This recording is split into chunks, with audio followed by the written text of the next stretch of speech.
Oke, assalamualaikum warahmatullahi wabarakatuh. Kita kuliah arsitek lagi. Ini perlu ada beberapa konsep yang perlu dicermati ya. Jadi kita kan judul materi kuliahnya adalah arsitektur dan organisasi ya. Jadi arsitektur beda dengan organisasi. Nah, kalau arsitektur itu bicara tentang atribut-atribut dari sistem ya. Jadi ya sistem komputer ya maksudnya. Jadi yang bisa dihubungi sama programmer berpengaruh langsung sebagai saat sebuah modul program aplikasi dieksekusi. Jadi intinya adalah arsitektur ini cenderung ke software ya. Nah, cuma softwarenya adalah bukan software aplikasi ya kayak VB, Java dan lain-lain, bukan, tapi adalah software sistem. Termasuk di sini ya sistem operasi berarti kan.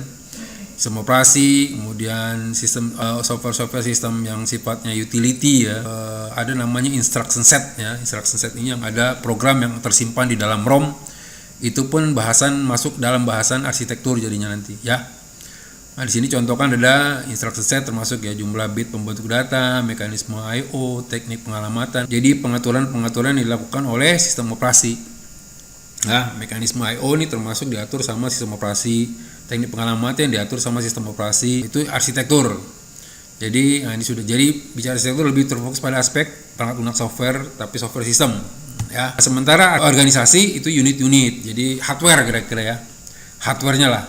Nah, ya termasuk kemarin kita sudah bahas di videonya ada bahwa secara perangkat keras komputer dibentuk dari 3 komponen berbeda yaitu CPU, memori, I/O. Nah kan gitu ya. Nah, resources keempatnya adalah tadi software. Nah, jadi resources komputer ada 3 organisasi, 1 adalah arsitektur gitu kira-kira ya. Karena kita judulnya arsitektur dan organisasi berarti dua-duanya kita bahas ya secara tidak langsung. Saat kita bahas perangkat lunak, kebahas juga perangkat kerasnya. Saat kita bahas perangkat keras, terbahas juga perangkat lunaknya kan gitu. Ya.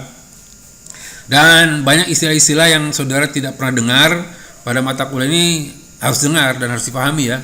Karena bicaranya adalah filosofi banget. Sudah saya bilang dari kemarin bahwa kita bicaranya terlalu filosofi sehingga kata demi kata harus dipahami dengan jelas ya, jangan ragu.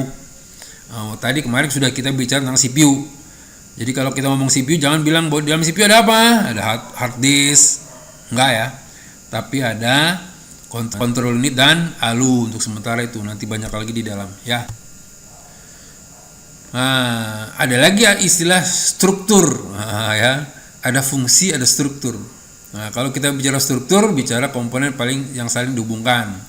Ya struktur berarti juga tadi ke hardware ya. Jadi organisasi berarti bicara struktur, berarti bicara perangkat keras atau hardware ya. Nah ini strukturnya, biasanya di komputer ada main memorinya, itu main memory ya, memori utama. Ada CPU, ada I/O. Oke, kemudian terkoneksi, ada interconnectionnya ya di antara main memory, CPU dan I/O ada interkoneksi. Itulah komputer ya. Kemarin kita sudah bicarakan. Nah, kita urai lagi bahwa di dalam CPU ada ALU, ada control unit, ada register. Nah, kemarin yang belum tergambar adalah register ya. Dan ada interkoneksi antar internal di dalamnya. Control unit ada sequencing logic, control unit, register decoder dan control unit memory, control memory ya. Yang kedua adalah masalah function, operasi yang dilakukan tiap komponen merupakan bagian dari struktur. Nah, ya. Jadi kalau kita bicara arsitektur, bicara perangkat lunak, bicara function. Nah, jadi 3 kata yang saya terhubung ya. Hardware, struktur, organisasi. Satu lagi adalah function, software dan arsitektur. Nah, ya. Oke, segini dulu ya, nanti kita bahas lagi selanjutnya.